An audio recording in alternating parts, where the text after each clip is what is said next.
Hello friends, हाँ friends, मैं हूं अंकुश मैं हूँ केतकी और आप देख रहे हैं Indian reaction and review. With Ankush and केतकी।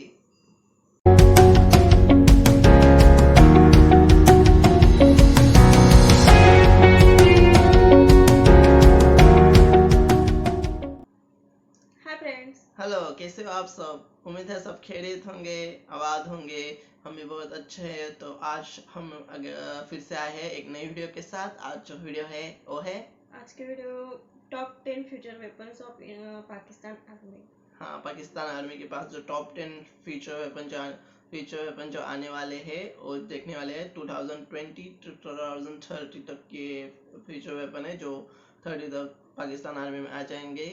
तो उसके बारे में वीडियो है। चलो, उससे पहले वो वीडियो स्टार्ट करने से पहले अगर आपने हमारे चैनल को सब्सक्राइब नहीं किया है तो प्लीज़ जाके हमारे चैनल को सब्सक्राइब कीजिए, हमारे वीडियोस को लाइक कीजिए, शेयर कीजिए या सब्सक्राइब कीजिए हमारे चैनल को। और चलो शुरू करते हैं आज की वीडियो। आज का वीडियो बहुत ज़बरदस्त होने वाला है। शुरू करने जा रहे हैं।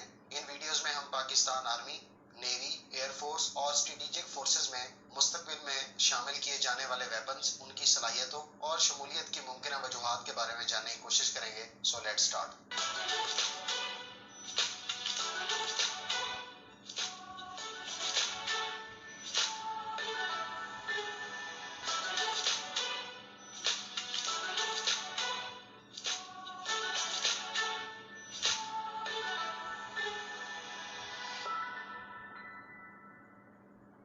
गुज़श्ता चंद सालों से पाकिस्तान ने महदूद वसाइल होते हुए अपनी तीनों मुसल्लह अफवाज को 1 by 1 मॉडर्नाइज किया है। मिसाल के तौर पर अगर हम सन 2000 से 2010 के अरसा को देखें तो हमें ज़्यादातर बड़ी फौज में मुख्तलिफ वेपन्स की शमूलियत देखने को मिली, जिसमें अल खालिद टैंक की प्रोडक्शन और पाक आर्मी में शमूलियत। इसके अलावा A100 multiple rocket launch system और M109 हॉइट्जर शामिल हैं। जबकि अगर सन 2000 से 2020 के अरसे को देखें तो इस दौरान ज़्यादातर वेपन्स पाक नेवी के लिए ऑर्डर किए गए, जिनमें से कुछ तो पाक नेवी में शामिल किए जा चुके हैं, जैसा कि अजमत क्लास फास्ट अटैक क्राफ्ट और अरबा क्रूज मिसाइल वगैरह, जबकि कुछ मुस्तकबिल में पाक नेवी का हिस्सा होंगे, जिसमें टाइप 54A फ्रिगेट्स, मिल्जियम कॉर्वेट्स और जवान क्लास सबमरीन्स वगैरह शामिल हैं। दोस्तों, हमारी असेसमेंट के मुताबिक सन 2020 से लेकर 2030 तक के अरसे में हमें बिलखसूस पाकिस्तान एयरफोर्स और स्ट्रेटेजिक फोर्सेज में मुख्तलिफ जदीद वेपन्स की शमूलियत देखने को मिलेगी और इस अरसे के दौरान आर्मी के लिए बिलमूम कुछ वेपन्स की शमूलियत नजर आएगी। इस तमाम तर बैकग्राउंड को अगर देखा जाए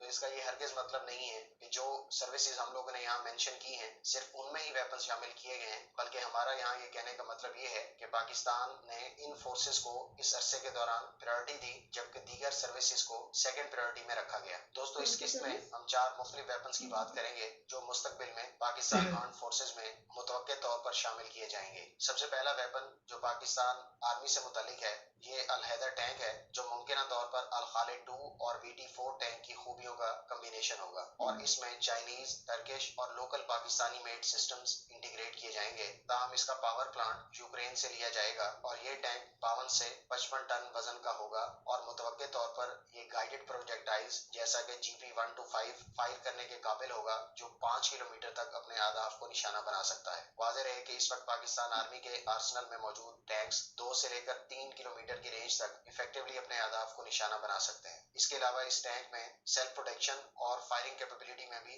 बेहतरी के अलावा IFF यानी आइडेंटिफिकेशन फ्रेंड और फू सिस्टम भी देखने को मिलेगा।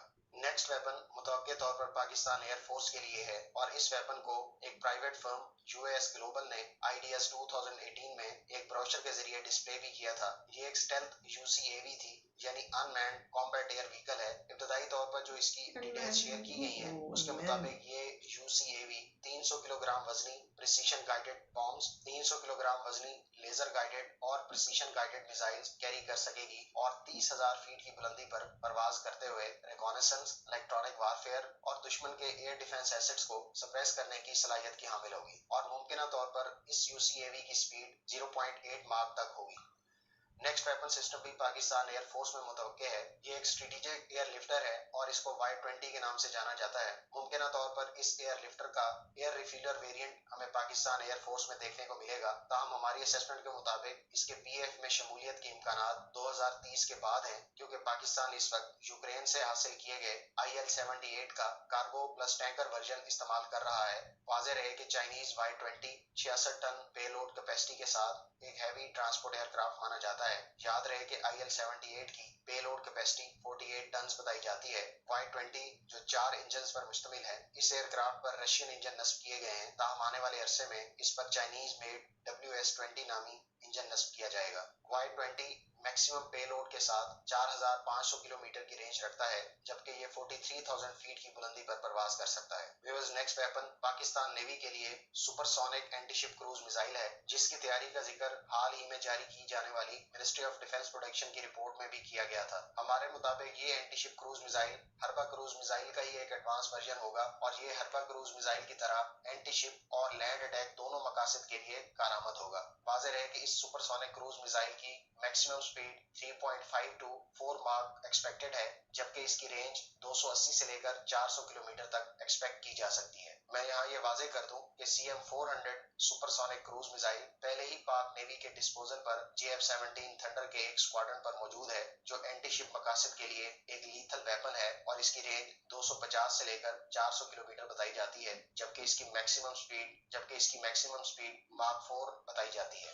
इंशाल्लाह फ्यूचर वेपन सीरीज की नेक्स्ट एपिसोड में मजीद नए और तो ये थी आज की वीडियो, जो थी ज़बरदस्त थी। फीचर वेपन के बारे में बताया गया था। बहुत सारे जो वेपन थे मतलब उनको मॉडर्नाइज करने की बात की गई थी। इस वीडियो से तो ऐसा लगता है अब आर्मी बहुत पहले से ही पावरफुल थी और भी ज्यादा पावरफुल होने वाली है। जो न्यूक्लियर स्टेट है, जो पाकिस्तान अकेला इस्लामिक कंट्री में अकेला न्यूक्लियर स्टेट है और उसके पास न्यूक्लियर हथियार मतलब इंडिया से भी ज्यादा न्यूक्लियर हथियार है उसके पास, पाकिस्तान के पास है शायद। हमने हमारे दूसरे वीडियो में देखा है तो 150 के आसपास उसके पास न्यूक्लियर हथियार है और ये अभी ये मॉडर्नाइज करेंगे और बहुत सारे हथियार जो है वो नए लेने वाले मतलब नए आने वाले हैं। वो कुछ नेवी के लिए है, कुछ सुपरसोनिक हथियार जो है वो बोला था वो नेवी के लिए, एयरफोर्स के लिए। वो अनमैन वाला तो बहुत जबरदस्त लगा मुझे, अनमैन वाला। उसकी स्पीड भी बहुत काफी बढ़िया थी। वो फर्स्ट टाइम देखा है। हाँ, वैसा अनमैन तो हमने फर्स्ट चाइना के पास है, वैसा ऐसा सुना है हमने, बट अभी किसी के नहीं। बाकी फील्ड पाकिस्तान के पास आ जाएगा तो पाकिस्तान की पावर और ज़्यादा बढ़ जाएगी। वैसे भी पहले से पाकिस्तान की आर्मी बहुत पावरफुल है और इसमें हथियार से और लेस होगी ऐसे मॉडर्न हथियारों से तो और ज़्यादा पावरफुल बन जाएगी। ऑब्वियसली जो हथियार होते हैं वो आर्मी की ताकत बहुत ज़्यादा बढ़ाते हैं, उनके ही डिपेंड होती है आर्मी की ताकत क्या है। तो मॉडर्नाइज अगर उसको किया जाता है तो आर्मी की पावर माशाल्लाह बहुत ज़्यादा हो जाएगी। तो ये थी आज की वीडियो। दोस्तों आपको कैसी लगी हमें ज़रूर बताइएगा कमेंट में और हमारे चैनल को सब्सक्राइब कीजिए, हमारे वीडियोस को लाइक कीजिए, शेयर कीजिए और आप कुछ राय हो तो कमेंट में ज़रूर बताइए। देखते रहे हमारे वीडियोस और बाकी वीडियोस भी हमारे आप चेकआउट कर सकते हो और आपके दोस्तों को भी सजेस्ट कर सकते हो। Thank you so much for watching us. Let's meet in next video. तब तक के लिए बाय बाय।